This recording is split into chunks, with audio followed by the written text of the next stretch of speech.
시청자 여러분 안녕하십니까?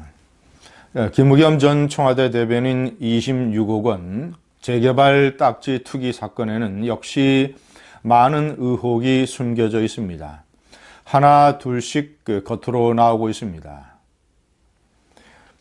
대출을 해준 국민은행이 자유한국당 김종석 의원에게 보내온 자료에 따르면 분명히 흑석동 2층 건물에는 상가가 4개밖에 없는데 상가를 10개로 부풀려서 대출을 해줬습니다. 한마디로 조작 대출입니다. 어찌 보자면 이 사문서 위조 내지는 무슨 어떤 이 사기 의혹이 있는 이런 냄새가 짙습니다. 이거는 당국이 조사를 해야 됩니다. 지난 2018년 8월 그러니까 대규모의 9월 달 이 부동산 투기에 대한 대책이 발표되기 전에 무리한 그 이자 지급이 어려울 정도로 임대 수익이 낮은 경우에는 대출을 해주지 말아라. 임대 수익에 맞춰서 대출을 해줘라라는 RTI 권고사항이 전 은행에서 사실상 지켜지고 있었을 때였습니다. 임대 수익이 작은데 대출을 많이 해주면 그 대출이 부실 대출일 가능성이 있기 때문에 철저하게 이자 수입, 이자를 지급할 수 있는 능력, 임대 수입과 결부시킨 것이죠. RTI. 네, 그러니까 임대 수익의 최소한 임대 수익이 대출 이자의 최소한 1.5배 이상은 돼야 대출이 가능하다. 1.5배. 자, 그런데 원래 상가 4개를 따지면 1.5배는커녕 0.78배에 불과하다고 합니다. 자, 그렇다면 10억 대출을 받을 수 없는 거죠. 기껏해야 한 6억 정도.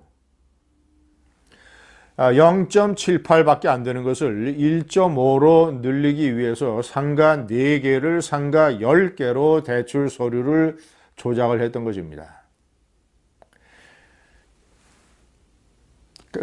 국민은행이 외부의 감정평가 기관에 의뢰해서 산정한 흑석동 건물의 가치는 분명히 상가 4개로 되어 있었다고 합니다. 감정평가 기관에서는 상가 4개다. 그래서 2층 건물의 구석구석을 사진을 찍어서 증빙 서류까지 부착을 했다고 합니다. 그런데 왜 이것이 국민은행이 대출을 해주는 과정에서는 10개로 부풀려졌을까요? 제가 이 26억 원 이 사건, 투기 사건의 7가지 의혹을 다시 말씀드리겠습니다. 1번, 왜 멀리 떨어진 은행을 선택을 했는가? 재개발이 시행이 되는 흑석동 지점도 아니고 김의겸 청와대 대변인이 근무하는 효자동 지점도 아니고 부인의 학교 근처의 지점도 아니고 멀리 떨어진 마포구 성산동 지점에서 대출이 이루어졌다고 합니다. 왜 그 은행인가?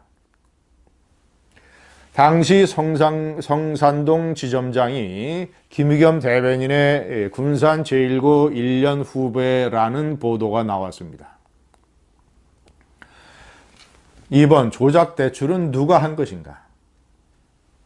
감정평가기관에서 분명히 상가가 4개 뿐이라고 얘기를 했는데 왜 10개로 부풀려져서 대출이 10억이나 이루어졌는가? 이것이 대출 담당 직원의 손에서 가능한 것이겠습니까? 적어도 지점장이나 아니면 지점장 위급에서 어떤 식의 특혜 대출의 지시가 내려갔기 때문에 대출 담당 직원이 그런 식으로 한 것 아니겠습니까? 3번, 거액의 대출을 부인이 혼자 했다? 김의겸 대변인은 본인이 사퇴하면서 이 중요한 결정을 부인이 내린 것이라고 했습니다. 자신이 알았을 때는 되돌릴 수 없는 상황이었다. 이렇게 설명을 했습니다. 자, 부인이 계약 단계에서 부인이 혼자 독자적으로 했다고 칩시다. 자, 그런데 부인이 26억이나 되는 상가 건물을 매입을 하면서 자금 조달 계획을 생각을 안 했겠습니까? 계약금이야 2억 6천만 원만 내면 되지만 나머지 중도금, 잔금을 어떻게 지급할 것인가? 우리가 가진 총 자산은 14억 원밖에 없는데 나머지 12억 원을 어디서 조달할 것인가?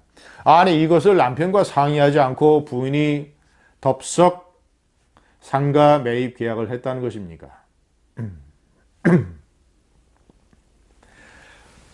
아니, 3억짜리 아파트를 구매할 때도 계약금 3천만 원을 내고 나머지 2억 7천만 원을 어떻게 조달할 것인가 자금 계획이 확실히 선 다음에 계약을 하게 됩니다. 왜냐하면 나중에 자금 조달이 여의치 않아서 계약을 취소하게 되면 계약금 10% 계약금을 날리게 되기 때문입니다.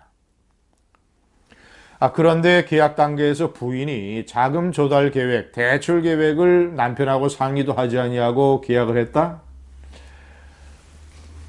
아니, 이것을 믿을 수 있는 국민이 누가 있습니까? 아니, 김의겸 대변인은 이것을 해명이라고 했습니까?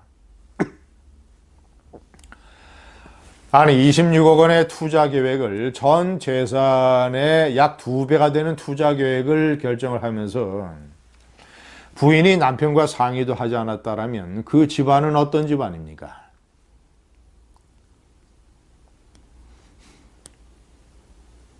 아니, 김의겸 대변인은 그런 식으로 국정을 운영을 했습니까? 위에 상관 국민소통수석이라든가 비서실장과 상의도 하지 않고 중요한 성명을 그러면 마음대로 냈습니까? 김의겸 대변인. 4번 동작구청장은 무관한 것인가? 관리처분 계획 인가라는 게 재개발구역에는 있습니다. 관리처분 인가 계획이 담당 구청에서 내려져야 그 사업이 본격적으로 빠른 속도로 진행이 될 수 있습니다. 지난해 9월 달에 부동산 대책이라고 하는 것은 관리처분 계획 인가가 떨어져서 그 이후에 이 조합원 지분을 획득한 사람이라 하더라도 그 조합원 지분, 이른바 우리가 딱지라고 얘기하는 것, 이것의 전매를 금지하는 내용이 포함이 되어 있습니다.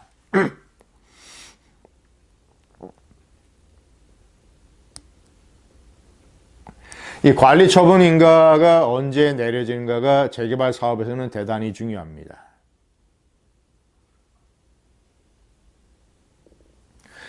김의겸 대변인은 이 관리처분 계획 이전에 이 건물을 구입한 걸로 드러나고 있습니다. 자, 그렇다면 관리처분 계획이 확실하게 내려질 것이냐, 내려진다면 언제 내려지느냐, 이것을 결정하는 동작구청장과 아무런 소통이 없었겠는가? 동작구청장은 문재인 대통령의 측근 출신입니다. 지난 2012년 대통령 선거 때 문재인 대통령의 일일 일정 계획을 담당을 했던 아주 가까운 측근입니다. 자, 5번 청와대 관사 입주는 공정했는가? 김의겸 대변인은 이 상가 건물을 구입하기 2개월 전에 자신이 살고 있던 청와대에서 아주 가까운 옥인동의 전셋집을 이제 계약을 끝내고 전세 보증금 4억 8천만 원을 보관한 다음에 청와대 이 관사로 입주했습니다. 이 청와대 청운동 빌라라고 하는 것은 경호처가 관리하는 곳으로서 예를 들어서 서울에 집이 없는 청와대 근무자들이나 아니면 경호 요원들처럼 야간에 급한 상황에서도 신속하게 청와대에 도착을 해야 되는 그런 필요가 있는 사람, 이런 사람들 위주로 입주가 허락이 되기 때문에 대기자가 많다고 합니다. 왜냐? 관리비도 싸고 여러 가지 조건이 좋기 때문에 거기에 입주하면 김의겸 대변인처럼 전세 자금을 융통할 수 있기 때문에 김의겸 대변인의 옥인동 집은 청운동만큼이나 청와대와 가까운 곳입니다. 이 대기 순서를 앞질러서 이 청와대 관사에 입주할 만한 상황이 되지 않았습니다. 그런데도 입주한 것은 공정한 것인가?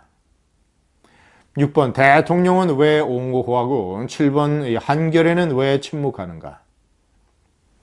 대통령은 이런 각종 의혹에 휩싸여 있고 그리고 여론의 분노가 폭발하던 때에 김의겸 대변인이 사퇴하는 날 따뜻한 오찬을 대접을 하고 청와대를 산책을 하고 그리고 집도 없는데 앞으로 어떻게 살 것인가 라는 사회적 약자 코스프레를 해줬습니다. 아니 김학의, 장자연, 버닝썬 이런 문제에 관해서는 특별 수사 지시를 내리면서 특히 김학의 사건은 10년이나 지난 사건임에도 특별 수사 지시를 내린 대통령이 여론의 질타를 받는 청와대 대변인 부하를 따끔하게 나무라는 제스처를 취하지는 못할 망정 융숭한 오찬을 대접해서 보내다니요. 이 대통령에게는 도덕 불감증이 있는 것 아니겠습니까? 한겨레 신문의 웹사이트에 들어가 보면 김학의, 장자연 사건을 요란하게 도배질을 하고 있습니다.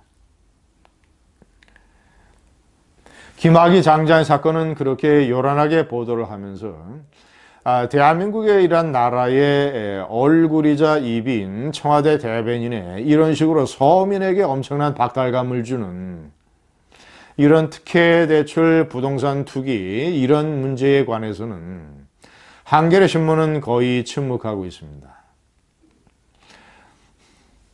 이것이 이 좌파 공정 언론 맞습니까?